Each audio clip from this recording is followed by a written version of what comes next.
now a word from our sponsor, Anchor.fm. Here's the deal. If you haven't heard about Anchor, it's one of the easiest ways to create a podcast. Let me start. In my first episode ever, I talked about fear. And fear comes from a lot of places, one of them being able to access technology. But Anchor FM is free. It's a creation tool that allows you to record and edit your podcast right from your phone or computer. They'll even distribute it for you so it can be heard on Spotify, Apple Podcasts, and a bunch more. And guess what? The coolest thing is they even connect you with sponsors if you want at no minimum listenership. It's everything you need to make a podcast in one place. So here's the deal. Download the free Anchor app or go to anchor.fm to get started. Again, go to anchor.fm to get started or search in your app library for anchor.fm. On today's episode of Let's Build This, we've been talking a lot about leadership. Now we're gonna shift gears. We're gonna dive into some marketing stuff and sales stuff over the next few weeks.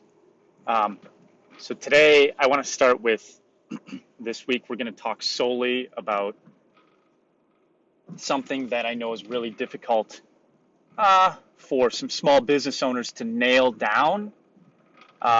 And so I'm going to let you know what that is, and then I'm going to give you this week some tools on how to really begin to nail that down. Let's build this. All right, so I'm going to tell you a story. So when I acquired one of my companies, and it's probably my favorite company of all, it's BPods. I came into an organization that had a concept, a team that was working, not necessarily working together. But the biggest thing it was lacking, and it's taken us a long time to figure it out. But the thing it was lacking was the ideal customer or avatar or customer archetype, whatever you want to call it. I like to use the term avatar. So this week, we're going to talk all about avatars, and I'm going to break it down for you. Today is going to be very much an overview for you to understand the goals behind it. And then over the course of this next week, we are going to talk through my process and how with virtually every single client I have, we dig into who is our ideal customer, right? I guess I should start with the why. All right. So many of us believe when you're a business owner that, man, I can serve everyone. Everybody needs my stuff. And to some extent, yeah, everybody does need your stuff. That's like a good attitude to have. On the other hand, not everybody's going to buy your stuff. And there's probably a subset of people who you will build the right stuff for. And the other people out there in the world, it's not exactly the right stuff. So what do I mean by that? I mean, there are people you like to work with, and there are people you hate to work with. If you could have all of your customers be the group of people you like to work with, you'd probably be happier in your business. And that is the premise of this whole thing, okay?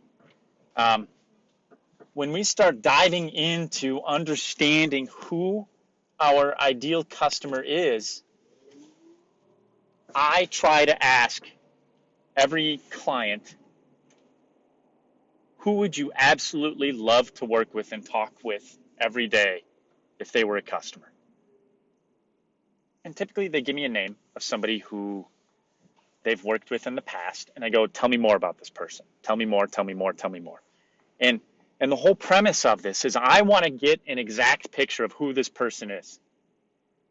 Through this discussion, I'm looking for, their name, the demographics. So what are demographics? Age, where they live, and where they live is not only like city, state, zip, but is it an apartment?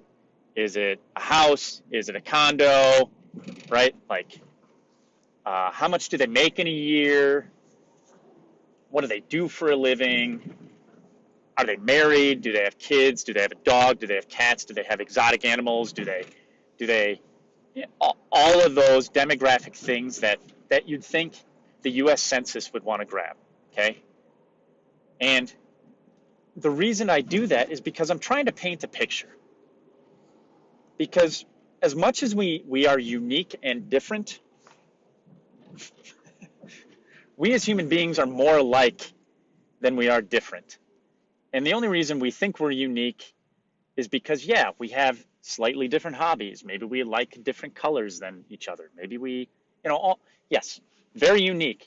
But when you're talking about marketing and sales and building a business, it is always better to target a subset of people and to dive into that subset of people and go, who are these people? What do they do? What do they like? Where do they spend their time? What are their hobbies? What do they read? What do they not read?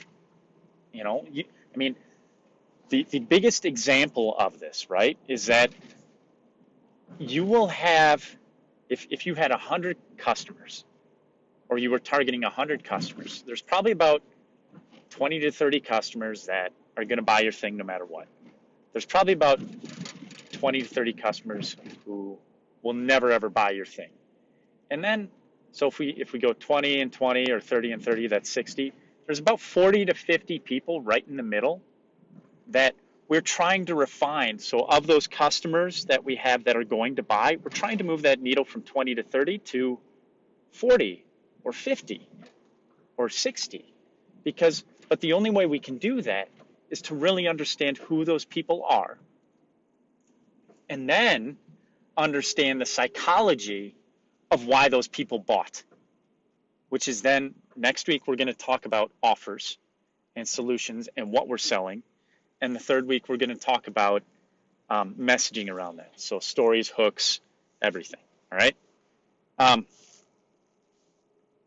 But when we really get into understanding who our ideal customer is, we begin to shape our messaging to that person. We begin to shape our product looks to that person. We begin to understand where that person spends time. So then our effort of selling, if you're doing it manually or yourself, so you can go have discussions, but you're having the discussions in the right place, not in a place where you're not going to get a single customer and therefore waste a whole bunch of time. We're going to work with you to figure out their behavior, right? One of the big things we do is we go, let's understand this person. And this person, whether it's a business entity and you're selling B2B, or an individual and a consumer level, you're selling, B2C or to an individual decision maker, it doesn't matter because you're still selling to people. It's just B2B deals tend to be a little more complex for a variety of reasons, and you can't really understand why that happens, but we can definitely dig into it and know that at the end of the day, I'm just dealing with a human being. So I need to understand human psychology. I need to understand the reasons why they're buying. I need to understand where they're spending their time so I can make sure I'm putting myself out in front of them. So all of those things. So the avatar becomes a centerpiece for us to really develop how we're going to spend our time and how we are going to use it. Because if we don't do that, we end up doing what everybody has done if they're running a business, running a marketing team, running a sales team. They're going to put in all this time and effort. They're going to do the work. And I truly believe a lot of people work hard. I think often, though, they work hard in the wrong areas because they're not doing the hard work and the difficult stuff up front, which is defining who I'm going after. And realistically, you're going to have, for your whatever your products or services are, minimum 3 ideal customers, right? And they're probably going to all connect in some way, shape, or form. So back to my story with B-Pods. I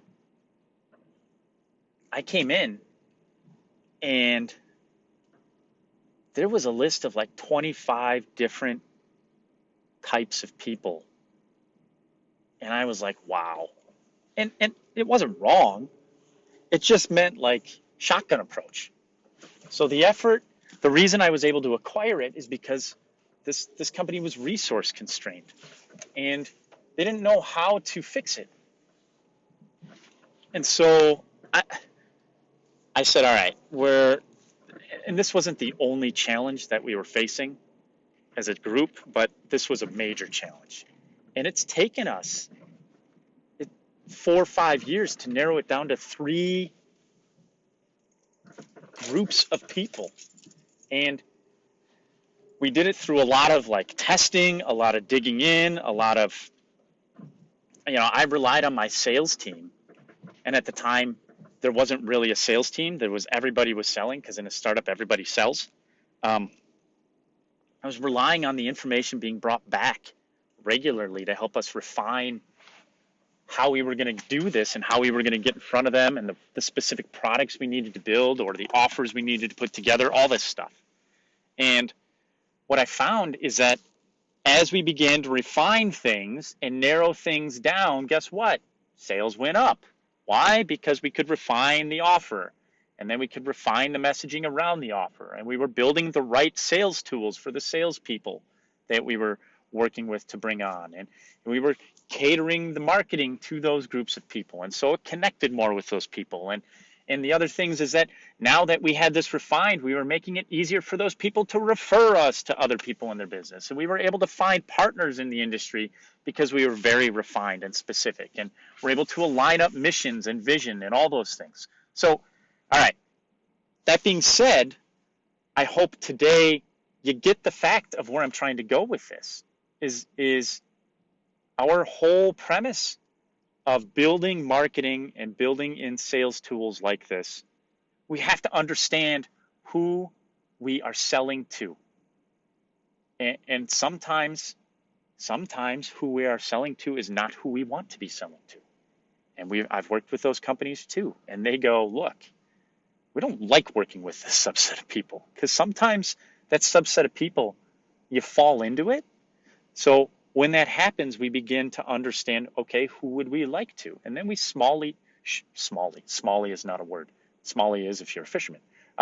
Then we begin to slowly transition those people to a closer version of who they want to work with. But at least they have a base, so we don't miss out on the base.